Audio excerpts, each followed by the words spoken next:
10 € offerts et votre premier dépôt doublé avec le lien en description. J'ai un peu peur pour nos amis du Borussia Dortmund. Ils m'inquiètent.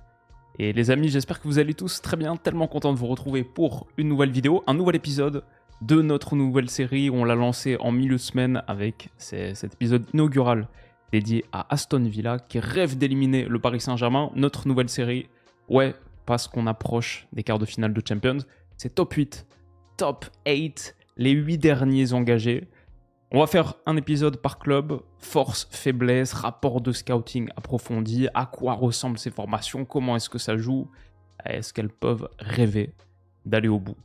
C'est un rêve, oui, sans doute, pour ce Borussia Dortmund. L'année dernière, je faisais cette vidéo « Attention à Dortmund ». 11 mois plus tôt, et après, ils font finale de Champions. Ils étaient déjà à l'époque, c'est ce qu'on mettait dans la description, de loin, l'underdog de la Ligue des Champions. Ils avaient été jusqu'en finale. Franchement, ils auraient même pu gagner cette finale. C'était bien tendu pendant une heure. À la fin, le Real Madrid l'a fait. Mais est-ce que ce Borussia Dortmund peut réitérer l'exploit? Ils se sont qualifiés en quart aux dépens de Lille. Bien sûr, la victoire à Pierre-Mauroy, un match où le LOSC a été très décevant, j'ai trouvé. Dortmund l'a fait.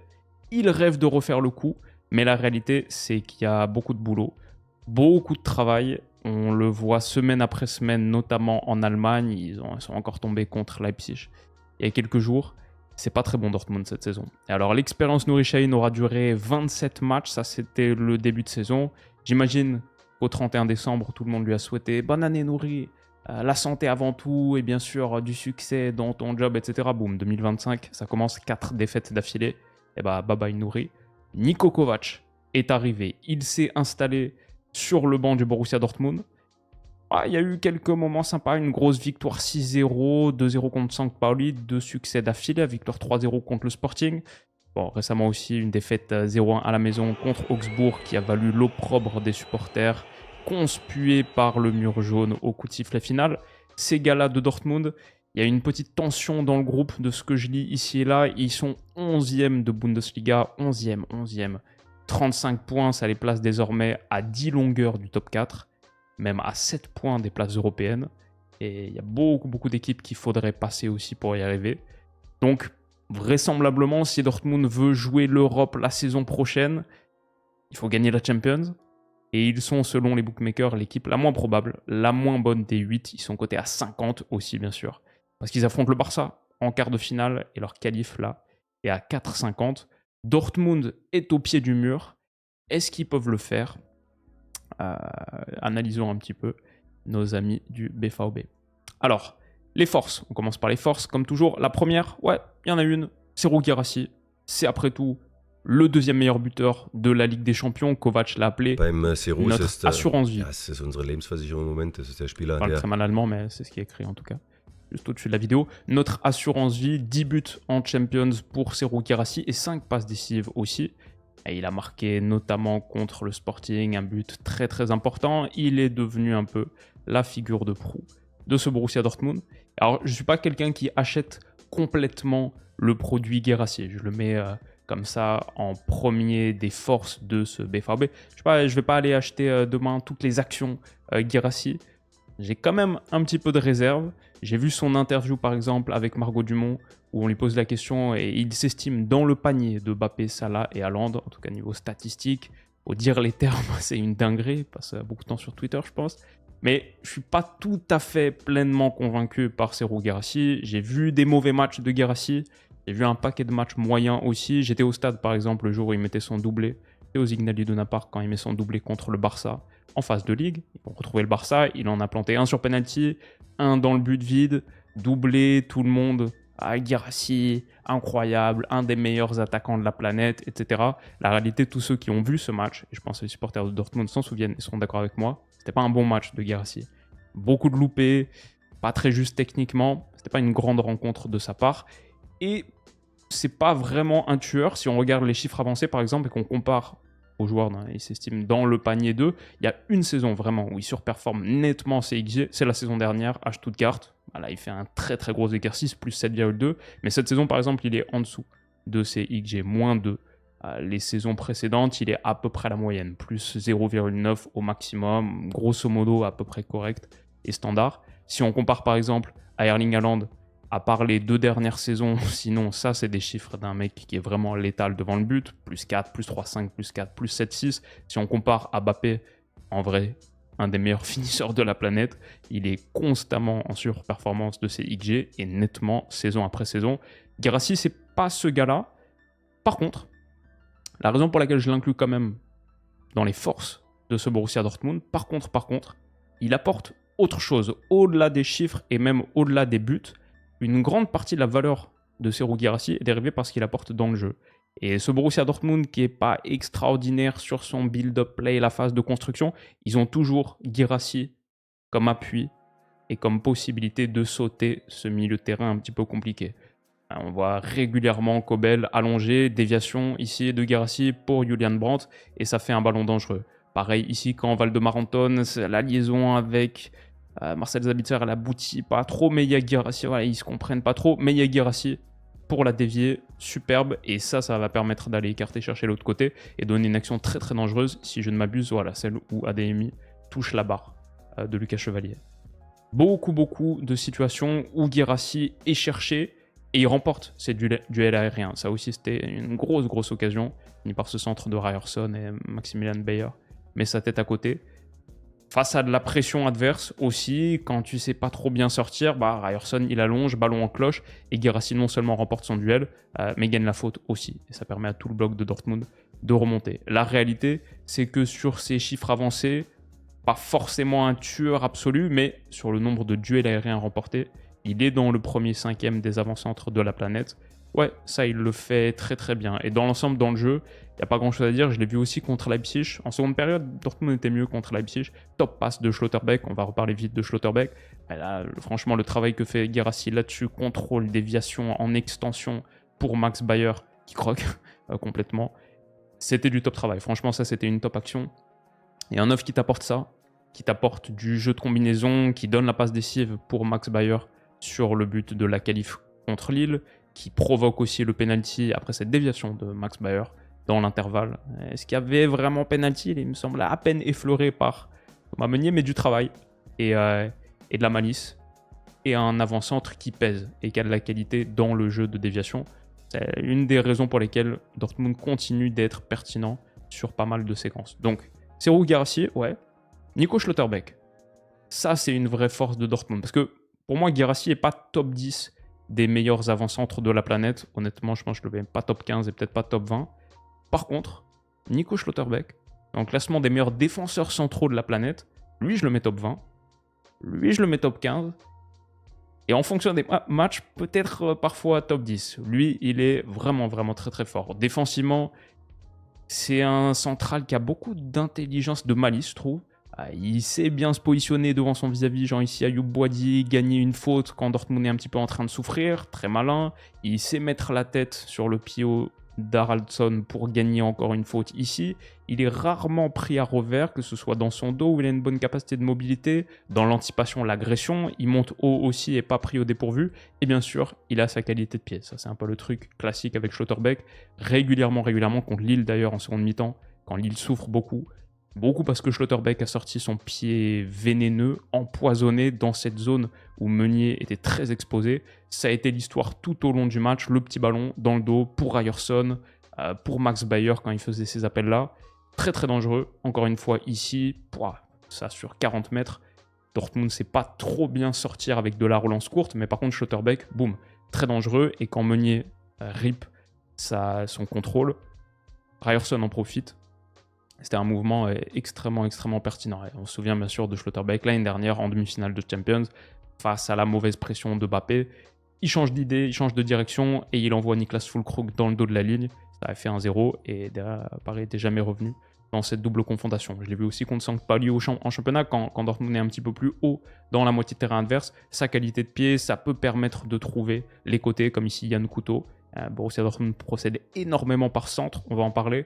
Schlotterbeck pour aller trouver cette largeur, très très utile. Et je pense que ça se voit dans les chiffres avancés de Nico Schlotterbeck. En passe décisive pour les défenseurs centraux, il est top 5%, il est top 2% en action menant un tir, top 3% en passe tentée et top 1% en passe progressive. Il y a peut-être aucun joueur dans le monde, ou très peu, qui réussit autant de passes progressives que Nico Schlotterbeck, tout en étant top 15% en tacle et dans le premier cinquième quasiment en balle contrée. Voilà. Très très bon joueur, très très bon défenseur central. Avec Nico Schlotterbeck, le Borussia Dortmund a vraiment un joueur top 8 et niveau quart de finale de Champions, ça c'est sûr. Ils ont aussi un gegenpressing correct à la perte. Ils peuvent pas trop se replier en transition défensive et couvrir 40 mètres dans leur dos, donc ils mettent les efforts pour aller chercher ces ballons hauts. On voit ici Max Bayer, Pascal Gross qui sortent et Marcel Sabitzer aussi, qui dans ce match où Lille, je trouve, a vraiment souffert dans l'impact, vraiment souffert dans le duel. C'est d'ailleurs une des racines, je trouve, de leur élimination. Ils ont été très très mauvais là-dessus. Dortmund a fait les efforts et ils sont capables de gagner des ballons hauts face à une équipe un petit peu empruntée. Sabitzer, il peut aller mettre le tampon. Ils sont assez costauds dans cette phase du jeu. Et ouais, ça leur permet de gagner des ballons hauts et ensuite de s'installer un petit peu plus avec le quarterback, le meneur de jeu avancé, Nico Schlotterbeck. Ils se mettent haut sur les 6 mètres adverses pour gagner des ballons hauts. On le voit ici, par exemple, quand Chevalier décide de faire un jeu mi-long comme ça, qui est-ce qui sort? Schlotterbeck ici, dans les 35 mètres de Lille. Ils aiment bien être haut parce qu'ils n'aiment pas courir dans leur dos. Donc, leur pression est OK. Et quelque chose qui est très très visible dans leur jeu, très visible, l'avalanche de centre. Dortmund centre énormément et plutôt pas mal. Si on regarde en Bundesliga, c'est de loin, c'est en tout cas l'équipe avec le plus de centres tentés, 577 en 26 matchs.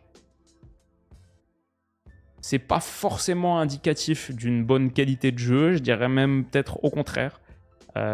Centré, ça peut être l'option par défaut, et quand je regarde pour moi les deux modèles de jeu qui sont en ce moment les plus riches, variés, forts offensivement, le Barça et le Paris Saint-Germain, les deux, malgré un très très gros volume de possession, le meilleur volume de possession de leur championnat, les deux sont plutôt milieu de tableau sur le nombre de centres, même deuxième tiers pour le Barça, un petit peu en dessous de la moitié pour le Paris Saint-Germain. Si on regarde par exemple en Espagne, l'équipe qui a le plus de centres tentés, c'est Valence, qui est 16e de Liga, si je ne dis pas de bêtises. Il y a aussi du Girona, Osasuna, Alaves, à part l'Athletic. Sinon, dans le top 5, c'est des équipes de 3e tiers de tableau. Et pareil en France, où le top 7 des équipes qui centrent le plus, Lens, Le Havre, Brest, Montpellier, Reims, Nantes, Rennes. Aucune équipe dans le top 7 de Ligue 1 ici. Donc, c'est pas si centrer beaucoup, c'est une bonne chose entre guillemets, ou si c'est corrélé à un modèle de jeu qui fonctionne. Dortmund centre énormément et au moins la qualité de centre est au rendez-vous. Dans l'ensemble, que ce soit les centres du demi-espace comme ça, on l'a vu contre Lille sur ce centre de Waldemar Anton dans le demi-espace, Pascal Gross, sa tête effleure la barre, c'était dangereux. Ici aussi contre Leipzig, je crois que c'est Ryerson sur la tête de Max Bayer. Ils ont des cibles à aller chercher, surtout depuis que Max Bayer a pris des minutes à la place de Jamie Gittens.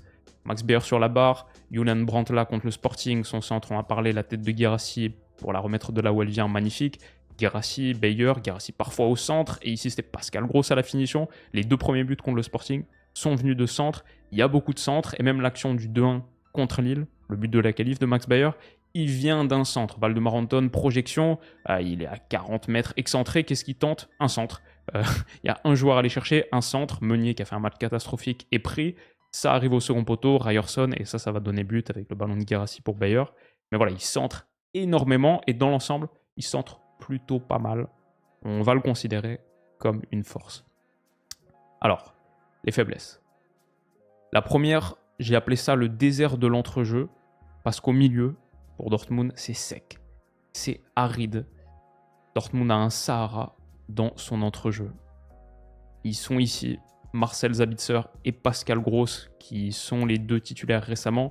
Ils ont 64 ans à eux deux cumulés, et ils ont juste pas vraiment le moteur nécessaire pour animer ce double pivot. En plus, maintenant, Sabitzer est blessé, un mois, on va pas le revoir. Il n'y a pas beaucoup d'options au milieu parce qu'on a aussi Nmecha, Félix Nmecha qui est blessé un mois. Ça va être quoi, je pense, Gross, Özcan. Mais on le voit sur certaines séquences, même si je parlais d'une pression et d'un gegenpressing correct, quand Gross doit vraiment, sur une bonne petite séquence de jeu, suivre Alexandro, on voit qu'il est un petit peu en difficulté pour répéter les efforts. Et Julian Brandt, sur ce 4-2-3-1, où on a pour l'instant Adeyemi et Bayer qui a pris la place de Gittens à gauche, On a beaucoup de Julian Brandt ici. On peut considérer que ça forme le milieu à 3 grosses Sabitzer, Brandt, maintenant peut-être Özcan. Mais Brandt, c'est très très difficile. Il est peut-être le pire joueur de Dortmund en ce moment. Avec ballon, Dortmund essaye vite fait de faire un 3-2-5. On voit ici Schlotterbeck là, qui est le joueur le plus important sur la première phase avec ballon. Le double pivot, grosse Sabitzer. Brandt ici, Guirassy un petit peu en décrochage parfois, Max Bayer. En gros, c'est très asymétrique. Waldemar Anton qui est devenu le défenseur droit. Et en gros, le troisième central. Et c'est Ryerson qui apporte la largeur. On voit Kovac demander de jouer côté ici. Cet entrejeu, il marche pas beaucoup. Et il faut beaucoup passer par la largeur ou alors il faut beaucoup passer par Schlotterbeck pour trouver par exemple du jeu en troisième homme. Ici, pourquoi pas. Belle passe. Déviation de Max Bayer pour Brandt. Mais Brandt, il est totalement à contre-jeu. Il n'a pas du tout senti. Et il n'y a personne qui est en train de faire un appel. Ryerson, là, est en train de revenir comme ça un peu à l'intérieur. Il envoie ce ballon dans l'intervalle. Mais personne ne peut aller le chercher. Heureusement, Ryerson, qui fait partie des meilleurs joueurs de Dortmund cette saison, gagne son duel sur Meunier, qui était catastrophique encore une fois, et va aller chercher une frappe cadrée sortie par Lucas Chevalier. Donc heureusement, Ryerson a réussi à générer une occasion à partir de ça, mais à la base, on voit que ce jeu en triangle, il aurait dû mourir. S'il n'y a pas Meunier ici, normalement il meurt sur Julian Brandt. Très très difficile. Dortmund n'a pas beaucoup d'idées honnêtement dans la construction et a souvent recours à ces ballons longs pour aller trouver peut-être Max Bayer, peut-être Guirassy et souvent personne. On le voit ici, encore une fois, Kobel. Sur le 6 mètres, heureusement, il y a Guirassy. Dans ce désert de l'entrejeu, il y a au moins l'oasis Guirassy qui apporte un petit peu d'eau, mais on saute constamment le milieu à Dortmund. Pour ça aussi qu'ils veulent être très très haut, récupérer des ballons hauts, pas avoir à passer par leur entrejeu. Et ça, pour moi, c'était la séquence à la demi-heure de jeu contre Lille. Quand j'ai vu ça, ça dure 1 minute 30. J'ai vu un petit peu de tout Dortmund dans cette séquence de jeu. Tout ce que fait cette équipe, c'est être haut, gagner des ballons hauts, ok, ici comme on a parlé avec Schlotterbeck très très haut. Après, à la récupération, il n'y a pas vraiment de milieu, on cherche Guirassy en déviation. Si c'est perdu, contre-pression, Sabitzer ici, encore une fois là, ok. Et Max Bayer aussi. Et après, ça revient dans les pieds de Schlotterbeck et espérons que Schlotterbeck trouve une passe très très pertinente comme il le fait ici, du jeu en déviation, le côté et après des centres. Centre de Max Bayer. Encore une fois, c'est toujours la même séquence. Ça revient dans les pieds de Schlotterbeck. Encore une fois, très belle passe, très belle passe. On joue côté, encore une fois, centre, centre, centre, centre. Et quand ces centres n'aboutissent pas, et en transition défensive, si la contre-pression n'aboutit pas non plus, c'est très dangereux. Et derrière, Haraldsson va percer, servir Ismaili, qui gagne une faute, carton jaune pour Waldemar Anton. Et ça, c'est un petit peu tout Dortmund en 1 minute 30. Défensivement, pas très bon non plus. Dortmund, cette saison, c'est quoi? La 12e défense de Bundesliga, 41 buts encaissés en 26 matchs. Et c'est à peu près raccord à ce qu'on voit, ou par exemple contre Leipzig, ici, sur un ballon un peu, le gars glisse, en cloche, c'est pas très bon. Waldemar Anton, il a un sacré tracteur qui tire derrière lui. Et derrière, Openda trouve la barre sur ce centre, ou aussi ça n'a pas méga bien suivi derrière. Ben Sebaini, là, c'était contre St. Pauli. Ben Sebaini qui est plus titulaire vraiment. Il n'y a que Ryerson qui est un bon latéral, mais bon, il ne peut pas jouer les deux côtés. Mais là, il est un petit peu en retard. Et ensuite, le centre. Alors, j'avais voulu retenir le nom du 13 de St. Pauli, mais c'est pas facile. Je ne suis pas un germanophone, donc je l'ai plus pour vous. Mais ce centre, il n'est pas non plus coupé par Couteau de l'autre côté. Donc, Ben Sebaini, Couteau, une fragilité sur les côtés pour Dortmund sur ce secteur défensif. Ça s'était vu aussi contre Lille ici, ça c'est l'action qui amène le 1-0. Ouais, grosse perte. Et même un Ismaili qui n'est pas non plus... c'est pas le Concorde. Il n'est pas vraiment contenu par les retours défensifs de Sabitzer, de Waldemar Anton. C'est compliqué. Et son centre ensuite, normalement, tu ne trouves pas le seul joueur que tu as dans la surface de réparation. Normalement, c'est coupé par Anton, par Chan. Non, c'est pas coupé. Et David finit sous les jambes de Schlotterbeck. Et surtout, entre celle de Gregor Kobel, qui est pas très bon cette saison non plus. À une époque, gardien très prometteur. Là, il sous-performe ses PSXG et joue régulièrement match après match. Des moments où il doit intervenir. Non seulement contre Lille, là, ce but, il aurait pu coûter littéralement le parcours européen de Dortmund. Mais même contre Bochum, il y a quelques matchs, j'ai vu ça, ce centre.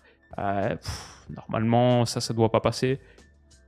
Ça, c'est pas assez bon pour moi pour un gardien du Borussia Dortmund. Et ouais, même Kobel, est pas top. Donc, je vois par exemple les ballons comme ça, Alexandro dans le dos pour Jonathan David. Franchement, il n'y a rien. Tu peux rester dans ta surface de réparation, le prendre à la main, Schlotterbeck couvre, et il sort un petit peu en panique et il met une tête comme ça ici pour la mettre en touche. Kobel n'est pas au top niveau en ce moment et ça se voit. Et ça améliore pas la situation défensive de cette équipe avec une communication aussi Kobel-Schlotterbeck est peut-être à revoir sur cette action. Enfin, Dortmund est pas vraiment tueur. Ils sont pas vraiment tueurs. Guirassy, on en a parlé, sous-performe ses XG cette saison et il y a pas mal de face-à-face ratés, comme ici contre Leipzig, ça c'est un gros. Contre Bochum, j'ai vu 2 grosses occasions, celle-ci et celle-là aussi, juste avant la mi-temps, au-dessus.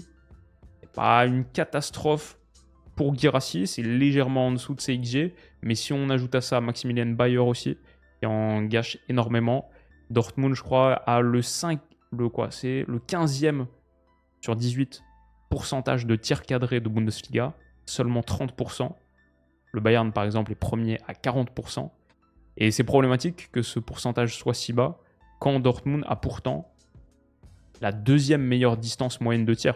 Leurs tirs viennent de positions intéressantes à 16 mètres et que Stuttgart, qui a des positions de tir plus avantageuses, plus proches du but en moyenne, et pourtant à cette distance, seulement 30% de réussite. Elle les met dans la catégorie de St. Pauli, de l'Union Berlin, d'Augsbourg, de Bochum, d'Heidenheim, du Werder Bremen.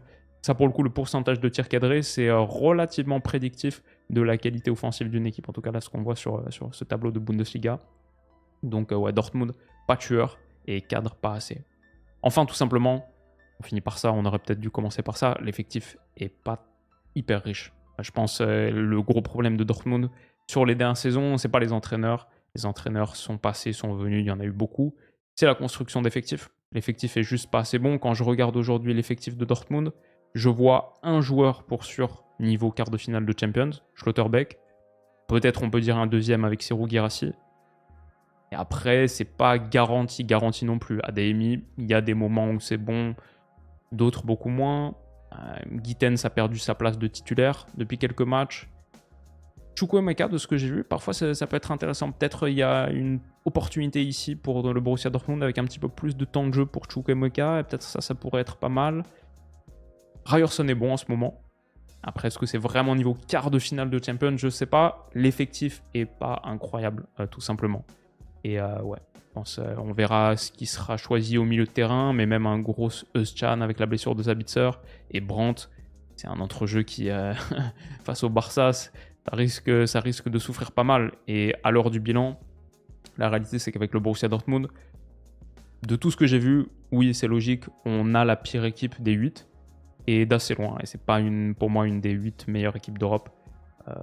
Même je la mettrais un bon cran en dessous d'Aston Villa que j'ai étudié au premier épisode.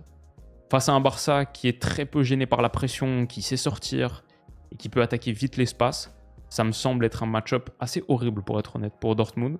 Et je suis assez inquiet pour eux parce qu'au-delà de leur faible chance de qualification, encore une fois selon les bookmakers, je suis inquiet pour eux parce que les équipes de flics, elles n'ont aucun problème à envoyer de grosses gifles. Et si demain, à Montjuïc, première manche, Dortmund prend un 6-1, pas particulièrement surpris. Franchement, je crois que ça peut arriver. Ça peut arriver. Je dis pas ça va arriver, mais ce serait pas le truc le plus surprenant du monde. L'objectif pour eux, je pense que c'est de rester en vie avant le match retour, avant le retour aux Signal Iduna Park, où ils sont pas impériaux non plus. Ils ont perdu des matchs récemment chez eux, mais rester en vie. Pas prendre une gifle à l'aller à Barcelone. Et ça va pas être facile, je pense. Ça va pas être facile de pas prendre une gifle. Entre les deux matchs en plus, ils ont le Bayern à l'Allianz Arena. Je suis un peu inquiet pour mes amis jaunes et noirs. Je leur souhaite tout le meilleur. J'aime beaucoup ce club. La direction que ça a pris, cet effectif actuellement, je suis pas très convaincu. Mais on verra. C'est la magie du foot. Et bon, si Dortmund sort le Barça, ce sera un des gros exploits des dernières années. Ce Barça-là et ce Dortmund-là, ce sera un truc dont on va parler pendant un moment. Et on sait jamais. Ils ont fait finale l'année dernière. Et ils n'étaient pas extraordinaires non plus. Qu'est-ce que vous pensez de Dortmund? Qu'est-ce que vous pensez de top 8? Dites-moi tout ça en commentaire. Passez un excellent week-end les amis. Et on se retrouve très très vite pour le prochain épisode. Bisous.